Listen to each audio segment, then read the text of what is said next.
Hey everyone, welcome back. So today we have a lot to unpack because PERIPERA just came out with a renewed formula for their Ink Mood Glowy Tints. These are their Mood Glowy Tints. I did get all 22 shades. Some of them are limited, some of them are only available on Olive Young. If you've been on this channel for a while, you know the drill. I'll be swatching these and I'm going to be comparing with previous shades, comparison shades as well. We'll be doing a stain test as well as similar formulas. These products claim to have a better gloss. They're supposed to be high gloss and have that see-through like gloss effect. I find that the more glossy something is, the less of a stain it has, but for these they also do have a pretty good stain, so I'm looking forward to seeing that. Starting off first, we have shade number 1, Tiny Strawberry. This is labeled as a light cool tone shade. It's described as being a strawberry milk pink color. It does seem to look similar to the promotional picture. You have this light and bright lilac pink color. It looks a little bit similar to the promotional picture as well. Probably a little bit more subtle for the gradient to look, but I'm assuming the more you apply, the more bright and vibrant it's going to look. And for the formula, it's sort of this semi-thick lip gloss type of texture to it, but it's not too, I would say it's not too thick, it's semi-thick. Overall, it does make my lips feel very plump, and it's not too thick where it gets stringy. It doesn't get waxy. You can see for the glossy finish already, for the gradient look, it looks very glossy once it settles onto your lips. Surprisingly, this actually doesn't oxidize as much as it does compared to the previous formula in the Ink Mood Glowy Tint. So this definitely does have more of this see-through gloss-like finish to it. It does kind of fill in the wrinkles of your lips, so it's going to have a semi-blurring effect. Overall, it is quite impressive for this formula. For this scent, it does have a very similar scent to the previous collection. It's not too sweet, it has that shea butter like scent to it. The more that you apply, the more bright and vibrant it is going to get. And again, for this product, it doesn't oxidize as much, so the color that you see in the hand swatch is going to look very similar to what you'll see on the lips. Color control is definitely a lot better than their previous formula, Ink Mood Glowy Tint. And look at this gloss, it's super glossy. It has a see-through like gloss effect, sort of this tanghulu gloss effect, so it's going to look very juicy and very candy-like. Gel to oil ratio, I'd say it's 50-50. Both of them are also thick, so you have a thick gel and a thick oil, but it's not super thick that it gets stringy. It's watery enough that it's going to seep a little bit into your mouth and you can kind of taste it if you have excess product. And again, it's going to fill in the wrinkles of your lips, so there's a blurring effect which is going to maximize the glossy finish. Overall, it does seem to have a nice seamless even application, and the product doesn't move much around the lips. Even if it does, it's going to keep that even application. Pretty impressive for this glossy finish. Pigmentation and it feels like it has very nice moisturization as well. Overall, I do like how it doesn't oxidize as much. There's very good color control. Let's go with a transfer test to see if it has a red stain or how the stain is. So you can see it did transfer quite a bit. On the lips, there's a little bit of a stain left, but you can see that the gloss is pretty much gone. You can kind of see my lips are kind of sticking together. It feels a little bit sticky, but overall it is quite moisturizing. This is number 2, Coral Chemistry. This is the shade in the previous collection. This is described as being a light warm tone shade, and it's described as being a light coral color. Compared to the promotional picture, it's not going to be as light. The Coral Chemistry that I know, it sort of has this like tangerine color to it, but for this one it does have more of this pink color. So on the lips, this is kind of like something around my palette, a light spring seasonal type of color, and it does have a nice natural brightening effect. Very youthful vibe to it. I'm going to compare it with the previous Coral Chemistry and their Ink Mood Glowy Tints later, but let's go ahead with the full look.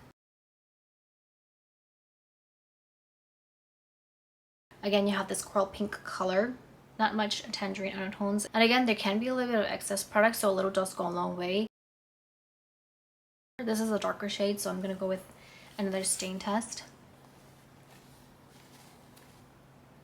You can sort of see a little bit of a stain. For the stain color as well, it kind of looks like this guava pink color. Alright, so here's a hand comparison. At the bottom is Coral Chemistry in the new formula, the Mood Glowy Tints, and on top of that is Coral Chemistry 23 in their Ink Mood Glowy Tints. Two different shades. The renewed formula at the bottom looks a lot more pink, and the old formula is a lot more light, and it does have more tangerine orange in it. So these are two very different shades. This is number 3, Juicy Peach, one of their best shades. This is described as being a neutral shade. On the chart, it does lean more on the cool tone side, so neutral, slightly cool tone. It's described as being a clear peachy color, and it does look a little bit similar to the promotional picture. Sort of this bright pink color. Sort sort of like this Barbie pink color. It is more on the cool tone side for sure. This one is slightly a bit more mute and more like a natural cool pink color. And for the full look, it's a little bit more bright and vibrant. Again, very beautiful glossy finish. Quite different from the promotional picture. It's a little bit more mute and more pink in person. This is number 4 Anyway Peach, and this is a neutral shade. It's described as being a peachy color, and I believe this is the shade that's only available on Olive Young. To be honest, it kind of looks like the previous one, pretty much a gradient of each other. This gradient look looks like the full look of the previous one. If you're not able to get this one, I would get number 3, maybe a slightly bit more mute. Again, for the full look, it does get a little bit more dark. Barbie pink color, very similar to shade number 3, Juicy Peach. I really don't see a difference between these two. If anything, this one can go a few shades darker. These first few shades are going to look very similar to each other, kind of like a gradient. This is number 5, Baby Fairy. This is described as being a light, cool pink color. And it's a little bit similar to shade number 1. Very similar undertones. This one can go a few shades darker. Number 1 and this one, number 5, are a gradient of each other. A bright and vibrant shade for the full look. Similar to the promotional picture, again, the first few shades are going to be some kind of gradients of each other. Hopefully we get some more variety as we move towards other shades in this collection. This is number 6, Pink Youth. It's a shade that's also in the previous formula, the Ink Mood Glowy Tint. This is also a shade that's only available in Olive Young, and it's described as being a light, cool pink color. Number 5, the previous one has more pink in it. This one has more purple. So I guess they just have a different base color, although it seems they have a similar muteness. If you prefer a little bit more of that lilac purple color, I would recommend this one. For the full, you can see more of that violet purple color. Bright and vibrant shade. Very beautiful and flowering, a little bit different from previous shades. Unfortunately, I don't have Pink Youth in the previous formula, the Ink Mood Glowy Tint, so I'm going to skip on that swatch. This is number 7, Plum Fizz. This is a neutral color. This is also a shade available only on Olive Young, and it's described as being a red, pink, coral, subtle plum color. Although it's labeled as a neutral color, this does lean a little bit more warm tone, like a light warm shade on the chart. A little nice color for a change compared to the previous shades. They were kind of a gradient of each other. For this one, you kind of see a little bit more of a brightening effect, a very natural rosy color. I didn't think I would like this color, but it actually looks very, very beautiful. If you like a natural rosy finish, I would recommend this. One of their best shades as well, and it does look quite similar to the promotional picture. A very beautiful rosy pink color. For the full look, it does get more rosy. The promotional picture looks more like the gradient look, fuchsia pink undertone, so it does kind of like a mixture of warm and cool tone shades, so I can understand why it's more of a neutral color. Again, you have this guava pink color. It does look rosy under some certain lightings. A very nice pop of color. It's very natural if you like a natural red color. Up close, you're going to see more of a fuchsia pink color. Very nice stain as well. This is number 8, Joking Pink, and in the previous formula, it's in the shade 27. This is described as being a soft pink color. It's labeled as a neutral shade, but more on the warm tone side. Also more on the mute side as well. In the previous formula, Joking Pink is a warm tone shade. This one is more of a neutral, slightly warm tone color. From what I know, it's supposed to be a very similar shade to Bear Grape from Romand. And it sort of has that color to it as well. You have this pink purple shade. Very beautiful natural pink color. Let's go ahead with the full look. For the full look, it does have more pink in it. It doesn't get as mute as I thought it would get. And again, this is very similar to the first few shades as well. You have this Barbie pink color. This is more on the mute side, but it has that Barbie pink color to it with a little bit of purple undertones. I'm a little bit concerned that it's not going to match Joking Pink. So here are the Joking Pinks. I have the renewed formula at the bottom, and then the Ink Mood Glowy Tint shade 27 on top. Although they have a similar muteness, they are quite different in shade. For the renewed formula, it's a little bit more bright and vibrant. It does have more pink in it. And the Joking Pink in the old formula is a little bit more mute. I would have liked it if they had a better color match. Next up, this is Rose and Mind in shade number 9. This is one of their best shades as well, and it's labeled as a mute warm shade. It's described as being a rosy coral color. A little bit similar to the promotional picture, it's a little bit more mute in person. You have this natural rosy color with coral undertones. In their previous collection, Rose and Mine is in shade number 3. And for the full look, it does get more rosy. You still have those coral undertones. It's not going to be too rosy. Up close, it's going to have this vibrant pink color, so it's going to look rosy under some certain lightings. This one is a little bit rosy, so I want to check the stain.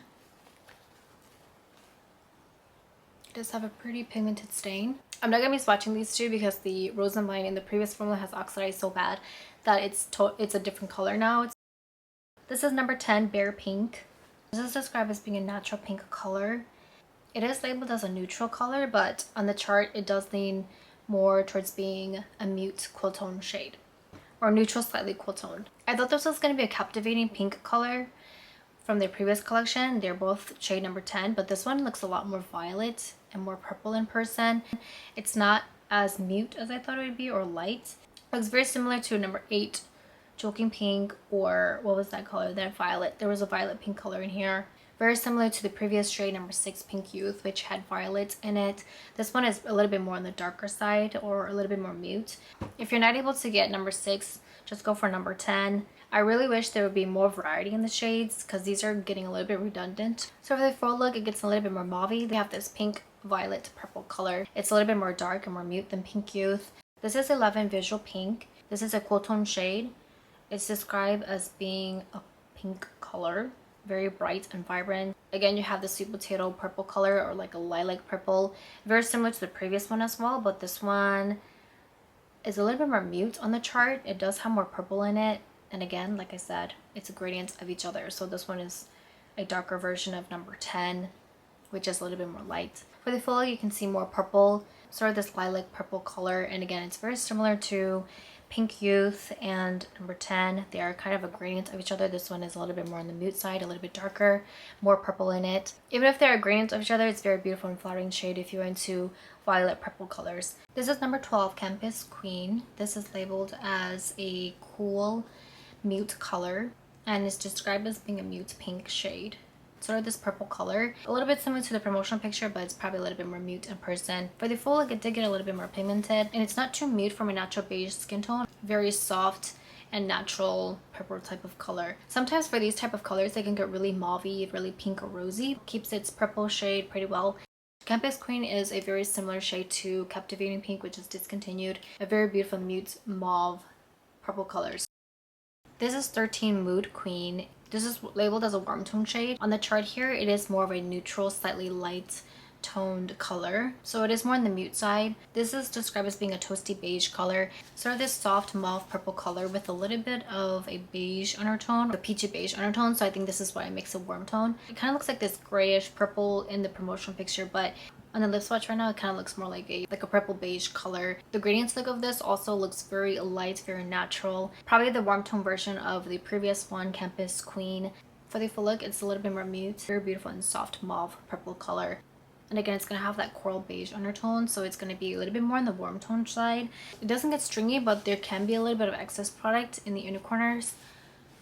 So just make sure you blot that. It looks a lot better in person. The promotional picture doesn't do it any justice at all.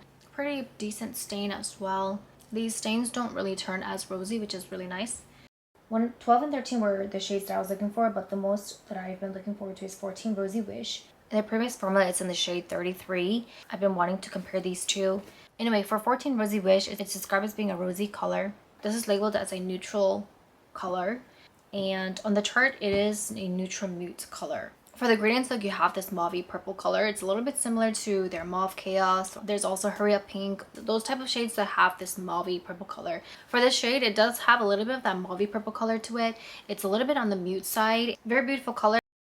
It gets more mute and darker the more that you apply. Very different from the promotional picture. Overall, it does have that similar shade to Mauve Chaos or Hurry Up Pink. Rosy Wish and the renewed formula is at the bottom, and in the old formula, shade 33 is on top. So once 33 on top oxidizes, they do have a very similar muteness and shade. So far, the best color match. And for the glossy finish, the renewed formula is a lot more glossy. Here's the stain as well, very pigmented stain for both of them. We have 15 My Pick Rose. This is a warm tone shade, and it's described as being a rosy color. It's also a mute warm tone shade. A little bit similar to the promotional picture. I probably applied too much, but it has that very similar undertone. You have this rosy brown color, kind of like a brick rose. Very beautiful. It has a very nice muteness to it. I probably applied too much for the gradients look, but again, you have this rosy brown color. With the glossy finish, in contrast with the nude shade, the glossy finish looks really good. This is 16 Rose Pink. It's described as being a rosy color. This is also labeled as a mute neutral color. And compared to the previous one, this is a lot more mute. It does have more purple in it. It's not going to be as rosy. For this berry purple color, it's very dark and mute. A very nice change of color as well. Sort of this burgundy purple color, the more that you apply, very beautiful and flattering color. I think this would look really good if you're a cool tone. You like to wear deep burgundy purple colors. This would look very, very flattering on you. It's kind of giving like a Coca-Cola color to it. We have 17 Blush Fig. This is described as being a rosy fig color. And on the chart, it is a cool mute shade. Not much rosiness to it in terms of being red. It does have that sweet potato purple color to it. It's a little bit more on the mute side. Compared to the previous one, this one has more violet purple in it. We've seen a lot of violet purples in this collection. This is probably the more dark and mute version of that. Very similar sweet potato color to the promotional picture. For the full look, it does get more mute and dark. And again, you have a sweet potato purple color. It's a neutral shade, but I think it does lean a little bit more cool tone. Next up, this is 18 Coral Influencer. It's also a shade that's in their previous collection. This is a warm tone shade and it's described as being a light coral color. A little bit similar to the promotional picture. Sort of like this orange pink color. And on the lips here, you can kind of see that as well. It does look more like a pink color with a little bit of an orange undertone. It's going to give you a slight brightening effect. But overall, it is a very beautiful and flattering color. For the full look, it does get more mute. And because of how bright and vibrant it is, it can look a little bit rosy under some certain lightings. This is 19 Cherry So What, and as the name says, it's a cherry color. It's also labeled as a cool tone shade, and on the chart, it is a cool mute color. And in their previous collection, it is in the shade number 5. A little bit similar in the color packaging as well. A very beautiful cherry plum color. It does have a little bit of that purple undertone, sort of this plum pink color, and because of how vibrant it is, it can look a little bit rosy. It does get a lot more rosy for the full look. Sort of this fuchsia red color. Up close you see a fuchsia purple color, but zooming out and on camera or certain lightings, it is going to look more like a rosy color. There's Cherry So What in the renewed formula and old formula. So once they settle and oxidize, they do look quite similar in muteness and shade. Last but not least, for the tinted colors, this is 20 Brown YAKGWA. It's described as being a brick cherry color, and it's also labeled as a warm mute shade. In their previous formula, it's also in the shade 20. It looks pretty similar to the previous formula. So I have this red-brown color. Pretty good. I think this might have a good color match. Very beautiful red-brown color. Very beautiful glossy finish. It looks a lot more glossy against a darker tone shade. Once they settle, they do look quite similar in muteness and shade. I'd say the renewed formula, it's a little bit more dark. It can go a few shades darker. Haven't heard of a minus shade, but this is -1 Glass Heart. It's described as being a white color, and it is a limited shade. It does have this white cast to it. Once it applies and settles on your lips, it does seem to have more of this clear finish. But because it's white, I would assume that it's going to lighten a certain shade color. This is the shade -2 in Iron Will, and it's this light gray color. This is also a limited shade. For a gray shade, it does seem to have a pretty even application. Very beautiful glossy finish as well. I'm assuming you would probably use this to mix with other colors to kind of beautify it or make it a little bit more subtle. Right here I have Rosy Wish and I have the gray color. I'm going to mix these two. I kind of want to beautify Rosy Wish a bit. Get rid of like the plum undertones. And it kind of has this captivating pink color to it. It does beautify a bit. I'm going to apply this. The gray color does really good to beautify colors if you don't like that brightening look to it. And again, that's Rosy Wish. This is Captivating Pink. If you want to beautify a bit, add a little bit of gray and you'll have something similar to Captivating Pink. Here's a quick gloss comparison with other lip products. At the bottom is Clio's Crystal Glam Tint. We have BS Lucky Shine Tint and then the Mood Glowy Tint. Probably closer to BS Lucky Shine Tint. For Clio's, the gloss is kind of temporary. It doesn't last that long. For BS Lucky Shine Tint and PERIPERA's, they do seem to have a more glossy finish that the glossy finish lasts longer for these two. For Clio's, it does have a pretty good stain, but I find that it turns really red on the lips and it doesn't have much color control, so it does oxidize quite a bit. For BS and PERIPERA's, they have better They have better color control. They don't oxidize as much. So those are all the 22 swatches. My lips is a little bit busted, but anyway, for this new collection, I would have liked more variety instead of a gradient of each other because there were a lot of repeats. I'm surprised there wasn't a brown pink color, but overall I do really like the formula. I really like the glossy finish. I do like how there's a stain to them as well, and very moisturizing. The gloss seems to last a long time as well. The stain also doesn't turn as rosy, which is always good. Definitely more of an advanced glossy lip product, and I do highly recommend that you try it out. Also, if you are into Rosy Wish and you're not able to get it, you can get it in the new formula, which is a lot more glossy. It does have a pretty good stain as well. That's all for today's video. I hope that you found it helpful, and I will see you in the next video.